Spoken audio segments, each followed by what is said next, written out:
وين ابو عايد يا اغا؟ امبارحه بعت لي ابو جمعه وقال لي انك رح تسامحه وحتطلعه اليوم ولهلق ما اجى. وينه ابو عايد يا ابو جمعه؟ ابو عايد؟ ابو عايد طلع من الصبح جنابك. يعني مو انا اخليت سبيله؟ سوا اخليت سبيله.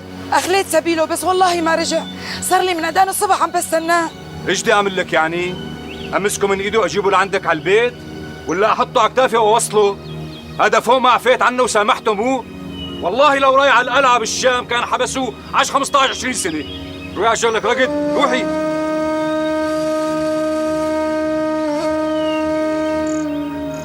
طيب جمعه شربنا كاسه شاي، والله التغف قلبي انا. شرب جنابك. يا ويلي يا ويلي يا ابو عايد يا ويلي، وين بده يكون راح الزلمه؟ لازم يرجع على البيت لازم.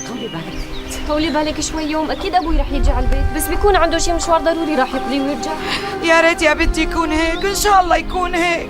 والله انا خايفه يكون صار له شيء، اذا صار له شيء بموت بارضي. غليتي لها العشق مني؟ ايه غليتها. ام خليل انا رايح على البيت، معايد تعبانه، ديري بالك عليها. معفاية يا بنتي ان شاء الله. كتر خيركم، عم عذبكم معي. لا تحكي هيك يا بنتي، نحن اهل. السلام عليكم. وعليكم السلام. قومي خيط، قومي اشربي. بسم الله الرحمن الرحيم. مر معلش يوم لازم تشربي مشان تروح الحمام. في شي اخبار عن ابوك؟ لا يوم لسه ما صار شي، المهم هلق انت تريحي حالك. اكيد ابوي عنده شي ضروري حتى ما قدر يأجله. طولي بالك خيط، ان شاء الله قبل ما تغيب الشمس بيكون ابو عايد هون. قلنا كم يوم عم نقول نفس الشيء، ابو عايد ما بين.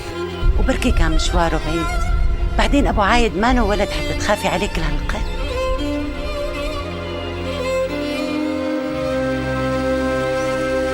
طبل سنك طبل سنك، ما بدنا على صوته كل الناس عم يتخانقوا. مرحبا يا جماعه. اهلين خيط ام عايد. ابو جمعه مرقت لعندك على البيت وما لقيتك.